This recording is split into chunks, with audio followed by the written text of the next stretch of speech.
There's a photo in my jacket pocket that isn't mine.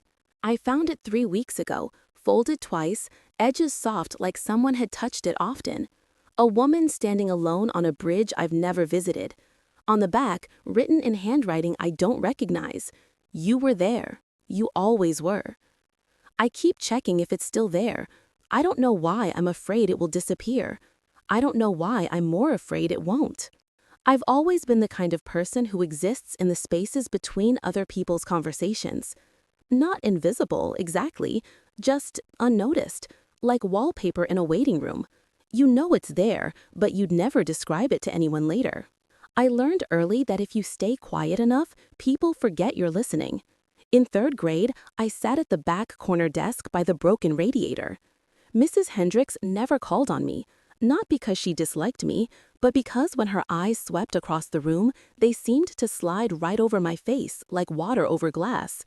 I tested this theory for 3 months. I stopped raising my hand entirely. She never noticed. My mother used to say I was thoughtful. That's the word people use when they mean you don't talk much. My father said I was observing the world. He meant it kindly, but I understood even then that it was another word for absent, for not quite there. I kept diaries before I understood what diaries were. Scraps of paper folded into my mattress. Thoughts I couldn't say aloud, because saying them would make them real. And making them real would mean someone might hear. And someone hearing would mean I'd have to explain the strange architecture of my inner world. The one where I rehearse conversations that never happen, where I rewrite entire days in my head before falling asleep, where I'm always 6 sentences ahead or 3 sentences behind, but never quite synchronized with the present moment. In high school, I perfected the art of invisible presence. I could be in a room full of people and leave no trace. No one remembered if I'd been at the party. No one could say for certain if I'd sat at the lunch table or not. I became a ghost in real time, haunting my own life. I worked at the university library for 7 years. Ninth floor, archival section, where the air smelled like decaying paper and old leather, and the particular kind of silence that exists only in forgotten places. Students rarely came up there. It was just me and the dust motes floating through the afternoon light, and the sensation that I was living in a photograph of a life rather than an actual life. I had routines, small, private rituals no one knew about. Every morning, I made tea in the tiny staff kitchen, Earl Grey, steeped exactly 4 minutes, and I'd stand at the window watching the campus wake up below. I'd imagine the lives of the people I could see. The girl in the red coat hurrying to her 8 o'clock lecture, the maintenance man smoking by the service entrance, the professor who always carried too many books and dropped at least one every 50 feet. I gave them interior lives more detailed than my own. I had a favorite table in the corner of the 9th floor reading room. Scarred oak, one leg slightly shorter than the others so it wobbled if you leaned on it wrong. I'd eat my lunch there, always the same sandwich, always wrapped in brown paper. And I'd read books I'd read before because new books required a kind of courage I didn't have. Tuesdays and Thursdays, I'd walk home the long way, through the park where no one went after dark. I liked the way the streetlights made the path look like a stage set, artificial and waiting for something to happen. Nothing ever did. I had one friend, if you could call her that, Margaret from cataloging. We'd have coffee once a month in the campus cafe, and she'd talk about her daughter's gymnastics competitions and her husband's promotion. And I'd nod and smile and ask questions, and she'd leave feeling heard, and I'd leave feeling like I'd successfully performed the role of friend for another month. She never asked me questions. I don't think she noticed. At night, I'd sit in my apartment, a studio on the 4th floor of a building that smelled perpetually of other people's cooking, and I'd write. Not stories exactly, more like observations. The way light fell through my window at 6:47 p.m., the sound of my neighbor's television through the thin walls, the feeling of existing in a space too small for the size of my thoughts. I was 34 years old, and I'd never been in love. I'd never been heartbroken. I'd never done anything that would make someone say, "Remember when you," because there was nothing to remember. I was a person-shaped absence moving through the world, leaving no footprints. I told myself I preferred it this way. I told myself I'd chosen this quiet, this invisibility, this careful distance from everything that hurt. I told myself lies, like some people take vitamins, daily, preventatively, in the hope they'll protect against something worse. And then one morning, I put on my jacket, the brown corduroy one I'd had for 6 years, the one with the torn pocket lining and the button that didn't quite match the others, and I felt something I'd never felt before. A thickness in the left pocket. I reached in and my fingers found paper. Photograph paper, glossy and cool. I pulled it out slowly, the way you'd pull a thread from a sweater, afraid of what might unravel. A woman, alone on a bridge. The photograph looked old, faded at the edges, the colors slightly wrong, like film that had been processed poorly. She wasn't looking at the camera. She was looking at something beyond the frame, her face caught in an expression I couldn't name. Not sadness exactly, something older than sadness, something that looked like recognition. I turned it over. The handwriting was careful, feminine, written in blue ink that had faded to gray. You were there. You always were. I checked the jacket. My jacket, the one I'd bought at a thrift store 6 years ago and worn nearly every day since.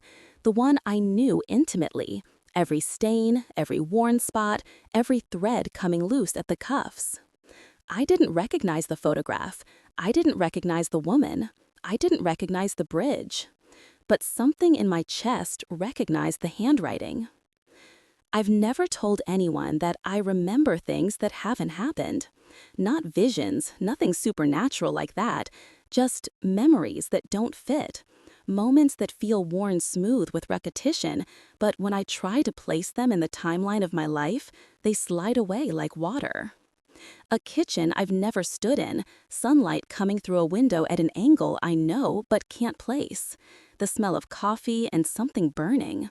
A feeling of urgency, of being late for something important.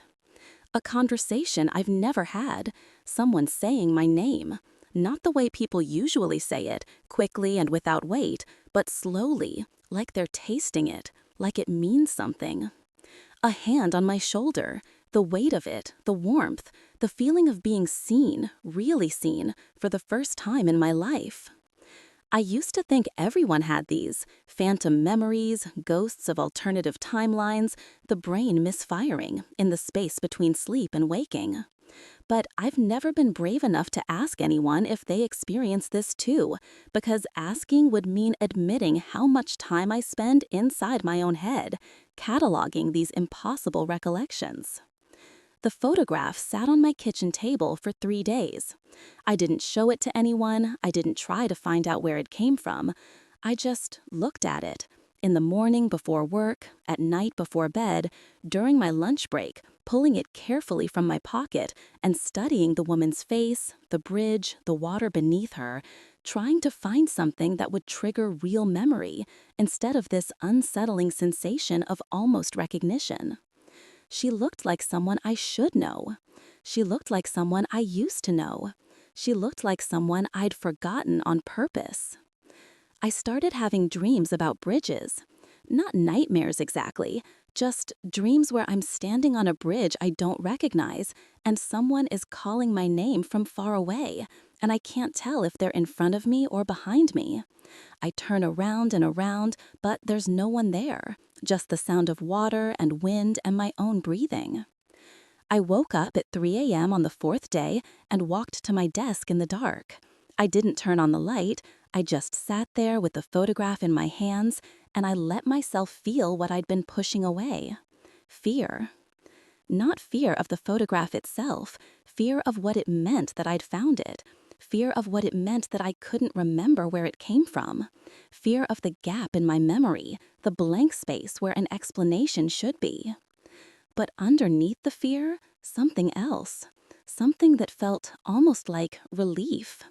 Like finding evidence that I existed outside my own head, that something had happened to me, even if I couldn't remember what. I've never told anyone that I'm lonely in a way that has nothing to do with being alone. I could be in a crowded room and feel it, that ache, that certainty that everyone else is connected to each other by invisible threads, and I'm just separate, outside the web, watching through glass.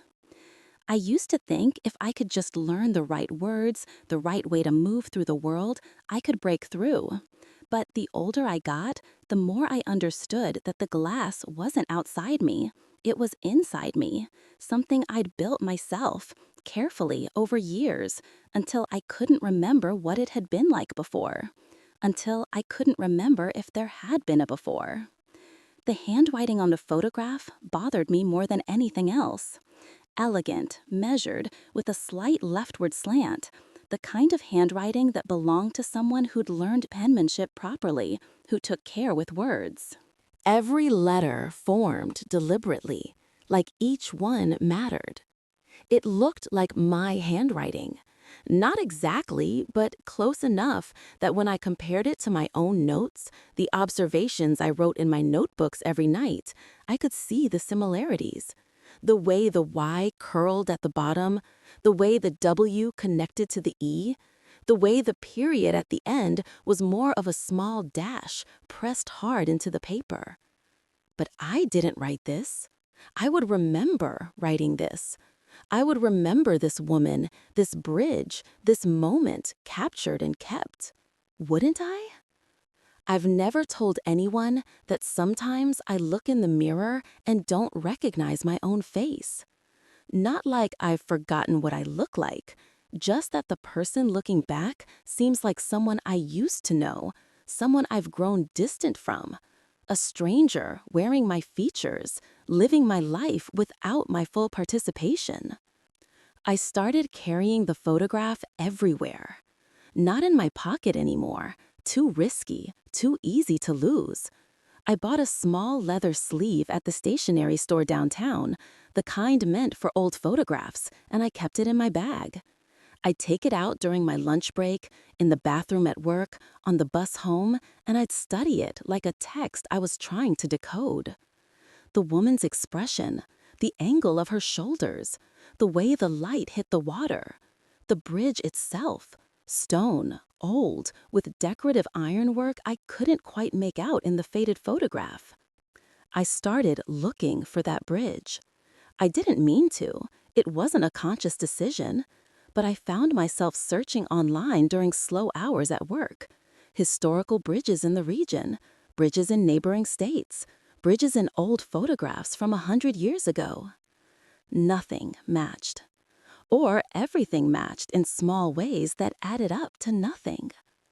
I've never told anyone that I'm afraid of being forgotten and equally afraid of being remembered.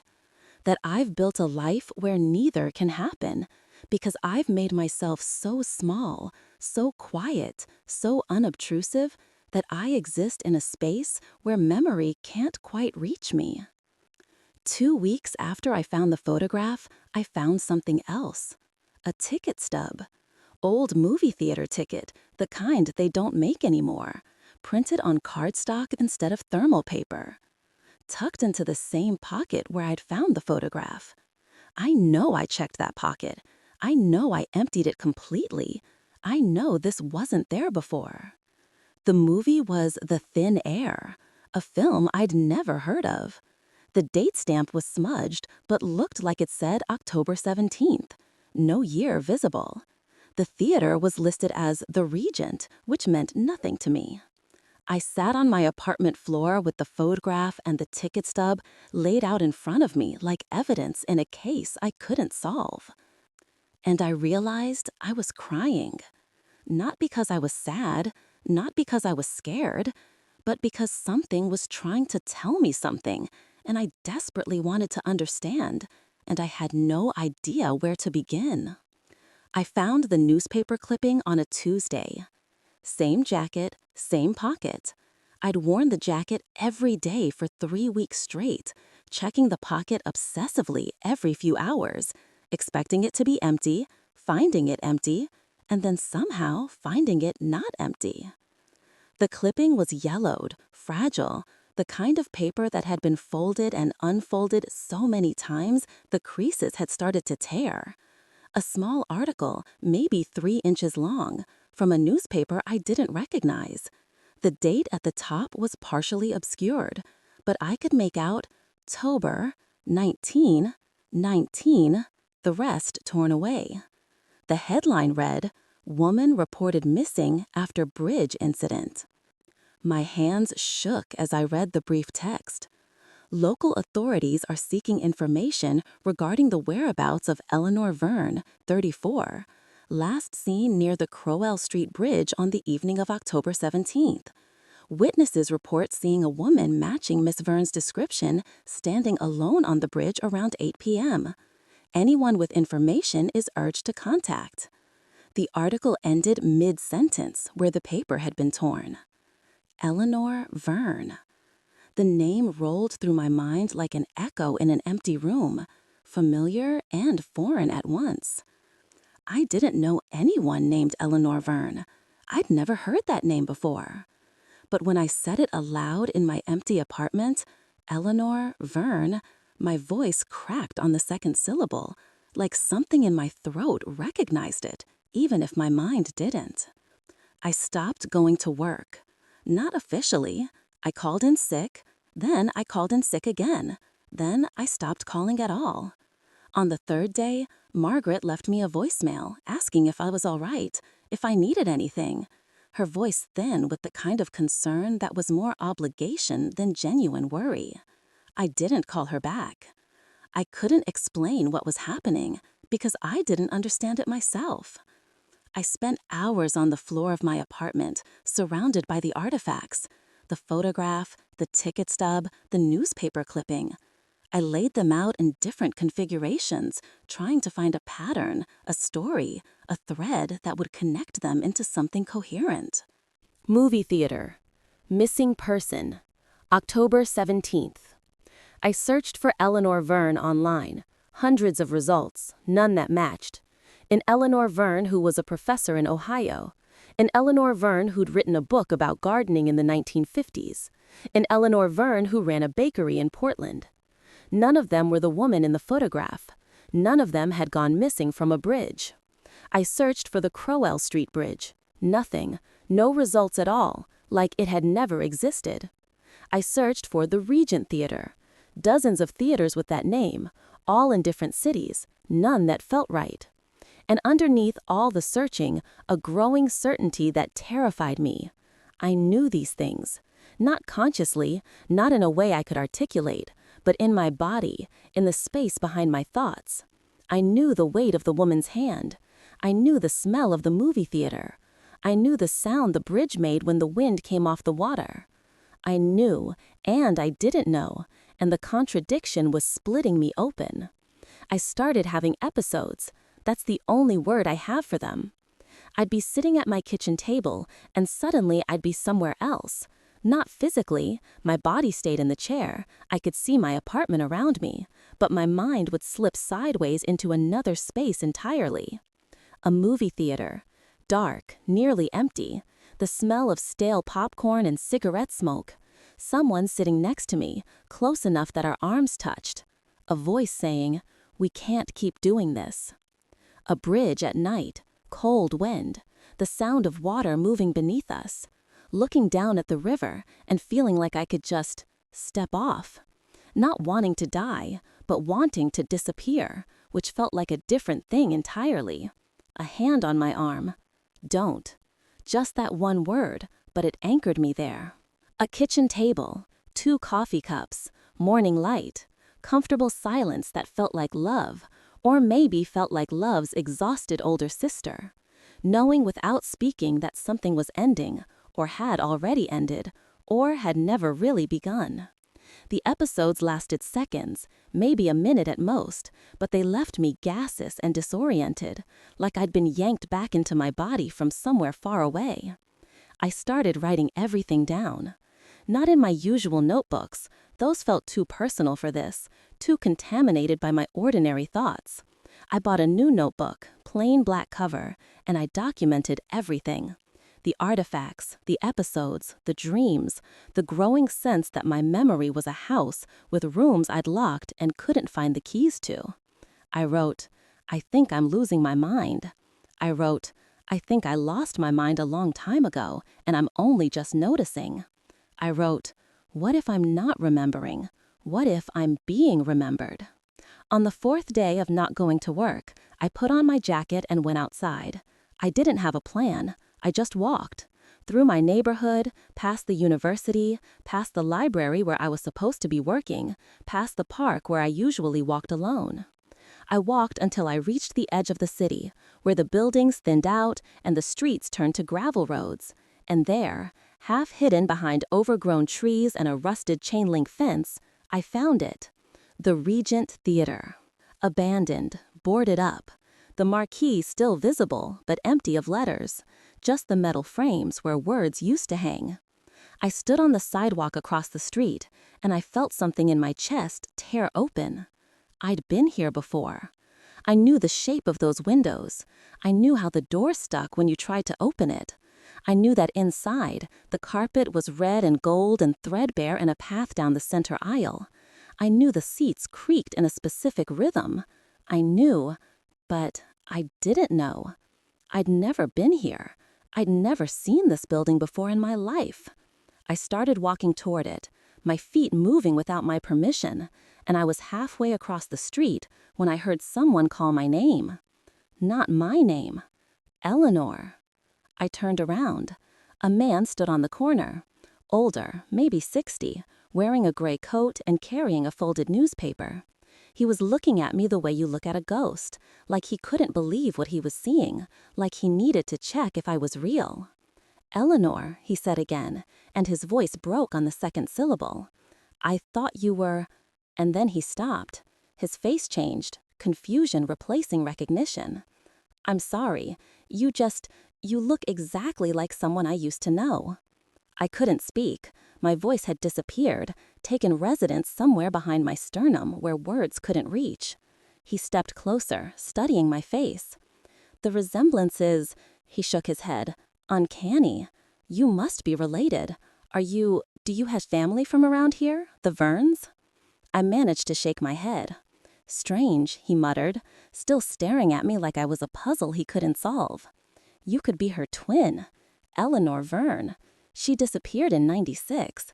Right over there, actually. He gestured vaguely toward the direction I'd been walking. By the old bridge. What bridge? My voice came out as a whisper. Crowell Street Bridge. They tore it down years ago, built the highway overpass there instead. He pointed past the theater, past the fence, toward where I could see concrete and metal rising above the trees. She just vanished. One night she was there, next morning she was gone. They never found her. My vision was blurring at the edges. I worked at the theater back then, he continued, lost in memory now. She used to come in every Tuesday, always alone, always bought a ticket for whatever was playing, didn't matter what movie. She'd sit in the same seat, third row from the back, left side. I asked her once why she came so often, and she said... He paused, his face softening with sadness. She said she liked being invisible in the dark. I couldn't breathe. Are you all right? He asked, his concern finally overriding his nostalgia. You look pale. I turned and ran. I didn't go home. I couldn't.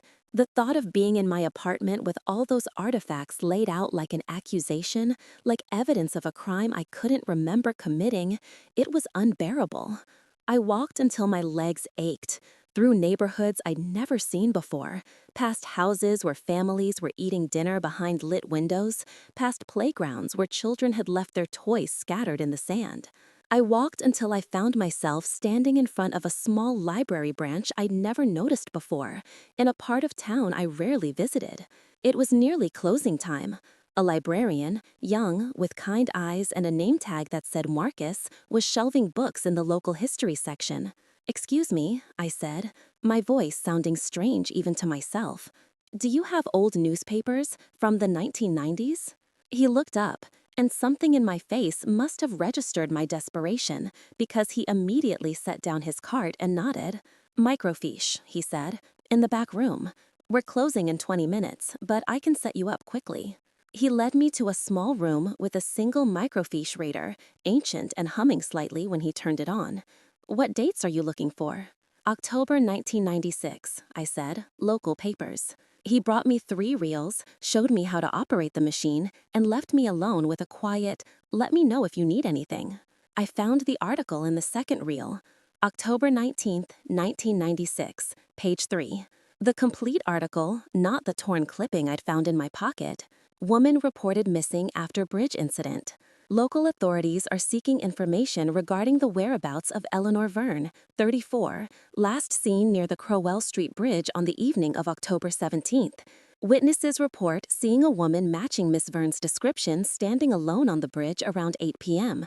Miss Verne, a librarian at the State University, had reportedly been struggling with depression following a recent personal loss. She was a quiet person, said Margaret Chen, a colleague. She kept to herself mostly. I wish I'd known she was struggling. I wish I'd asked. Anyone with information regarding Miss Verne's whereabouts is urged to contact the police department at, I read it 3 times, 4 times, 5 times. Eleanor Verne, librarian, State University, quiet person, kept to herself. Margaret Chen, my Margaret, the Margaret I had coffee with once a month. But in 1996, I was 11 years old. I wasn't a librarian. I wasn't a person yet, barely even a concept of a person. This wasn't my life. This couldn't be my life. I scrolled forward through the microfiche, looking for follow-up articles. October 23rd, search continues for missing librarian. November 5th, no new leads in Verne disappearance.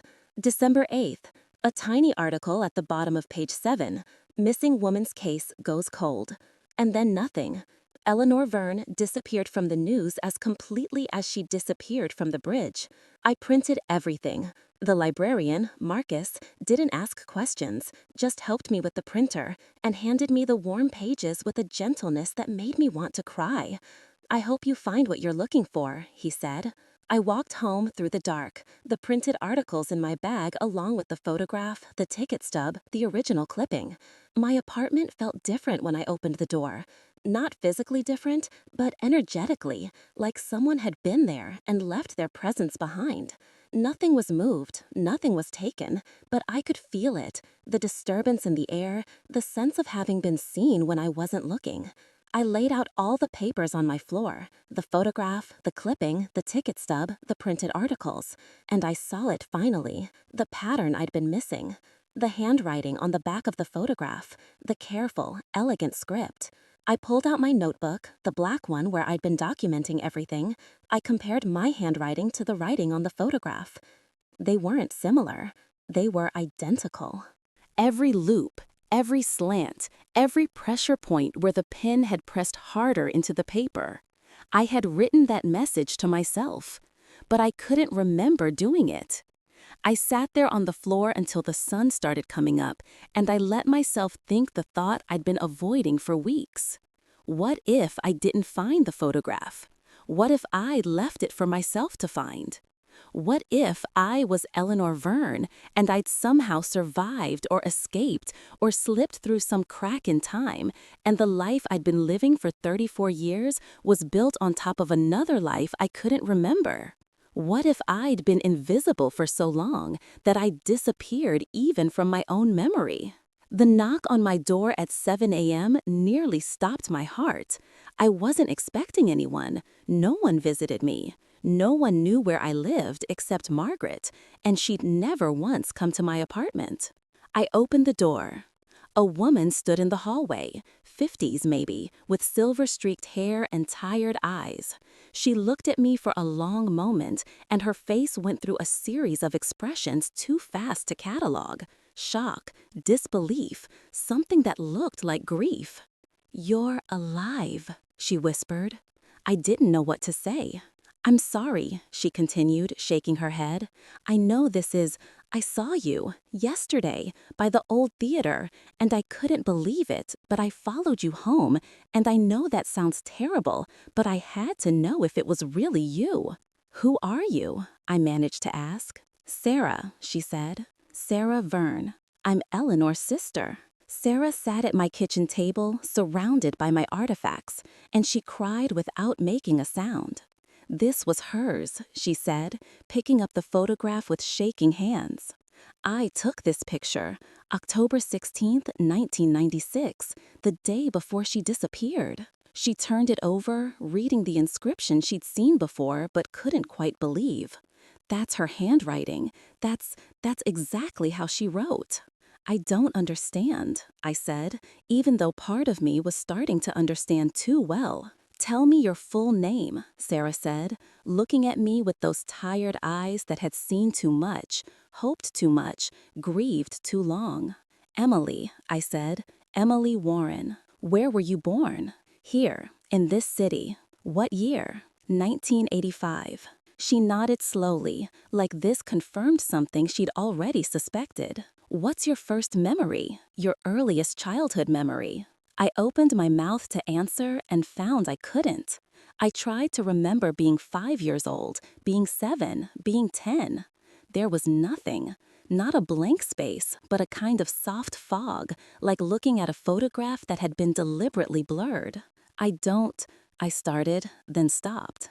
You don't remember, Sarah said gently. Not really. You have stories you've told yourself about your childhood, but you can't actually picture them, can you? She was right. I'd always thought everyone's childhood memories were vague, impressionistic, more feeling than fact. But now, sitting across from Eleanor's sister, I realized I had no memories at all, just narratives I'd constructed, stories I'd told myself so many times I'd mistaken them for experience. What happened to her? I whispered. Sarah was quiet for a long moment, deciding something. Eleanor was my younger sister, she finally said. Brilliant, sensitive, deeply lonely. She worked at the university library. She'd never had a relationship that lasted more than a few months. She'd never felt connected to anyone. She used to tell me she felt like she was living behind glass, watching life happen to other people, but never quite participating herself. I felt cold. In 1995, she had a breakdown. Not dramatic, nothing that required hospitalization. Just she stopped coming to work, stopped answering her phone. When I finally came to check on her, I found her apartment exactly like this. She gestured at my sparse, careful space. Minimal, clean, like a person was staying there, but not living there. After that, she seemed better. She went back to work, she started seeing a therapist. But she told me once that therapy felt like learning to be a person from scratch, like she'd been pretending to be human her whole life and was only just now getting caught. Sarah picked up the ticket stub. She loved movies. She'd go to the Regent every Tuesday, alone. She said she liked being invisible in the dark, where no one expected her to be anyone. The man at the theater, I said. He remembered her. Sarah smiled sadly. Edward, he was kind to her. One of the few people who saw her, really saw her, even though she tried so hard not to be seen. What happened on October 17th? Sarah's face collapsed. I don't know, not for certain. She called me that morning. She said she'd figured something out, something about herself, something important. She sounded not happy exactly, calm, resolved. She said she was going to the bridge to think, and she'd call me when she got home. But she never came home. No, Sarah's voice was barely audible. They searched for weeks. Her apartment was untouched. Her car was still parked by the bridge. No note, no explanation, just gone. The police thought she jumped, but there was no body. And Eleanor wasn't suicidal, not in that way.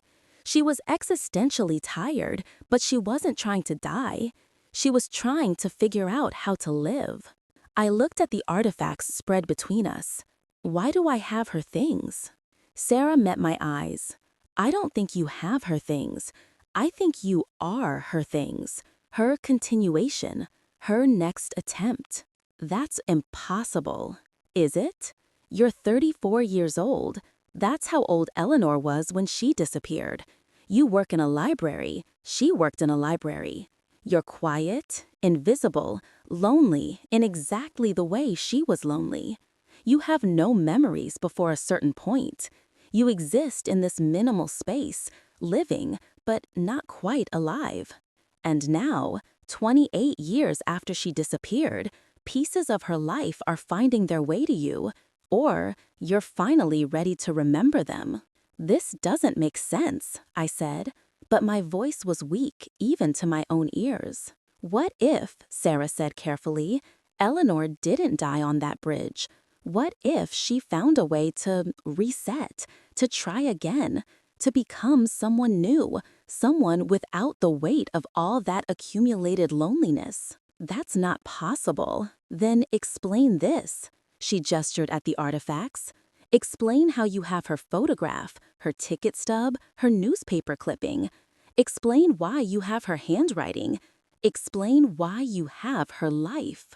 I couldn't. Sarah stood up slowly, like moving hurt. I spent years looking for her, years hoping she'd come back. And then I accepted she was gone, and I grieved, and I moved on, as much as anyone can move on, from losing a sister to nothing, to absence, to mystery. But now you're here. And maybe you're not Eleanor, not in any way that matters, but you're connected to her somehow. You're carrying her forward. She walked to the door, then turned back. Eleanor used to say she wished she could be someone else, someone braver, someone more present in her own life. She said she felt like she was always living in the rough draft of herself, waiting for the final version that never came. Maybe, Sarah said softly, you're her final draft. After she left, I sat in my apartment for hours, not moving, barely breathing. I looked at my hands. Were they Eleanor's hands? I looked at my apartment. Was this Eleanor's careful, minimal existence replicated? I looked at the artifacts. Were they pieces of a life I'd forgotten? Or had they been left for me like breadcrumbs by someone who knew I'd need them eventually?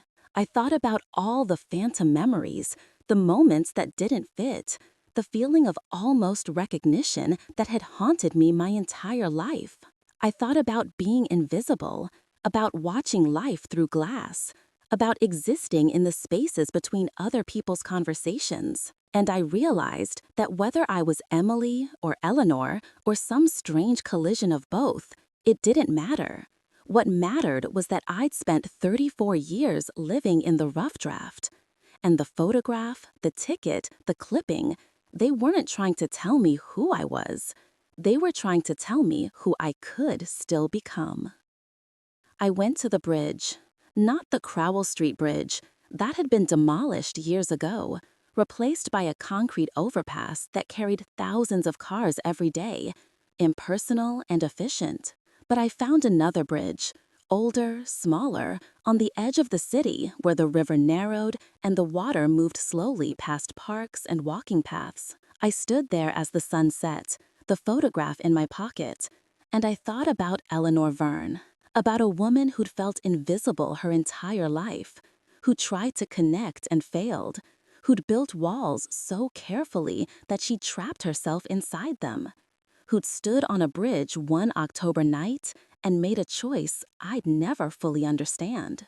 I thought about Emily Warren, about a life that had always felt borrowed, about memories that were more story than experience, about the persistent sensation of being a ghost in my own existence. And I thought about the space between them, the place where one ended and the other began, if they were even separate at all. I took out the photograph.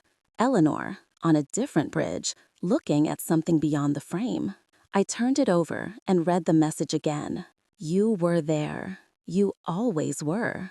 Not a message to someone else, a message to myself.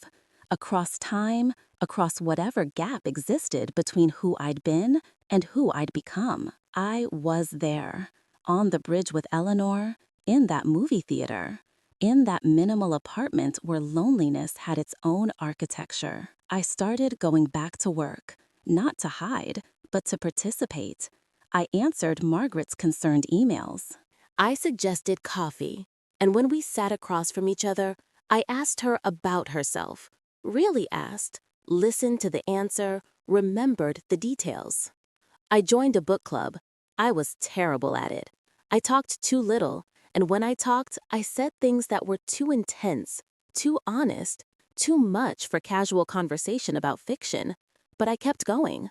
I started therapy with a woman named Dr. Reyes, who didn't flinch when I told her I might be living someone else's life, or my own life twice, or no life at all, but merely the idea of a life. Does it matter which is true? She asked. Doesn't it? You're here now, she said, present, breathing, trying. The origin story is less important than what you do with the continuation. I kept the artifacts, not hidden anymore, but in a small box on my bookshelf, tangible proof that mysteries don't always need solutions, that some questions are meant to be lived with rather than answered. The artifacts don't come anymore. My pocket stays empty. And somehow that feels like the most important message of all.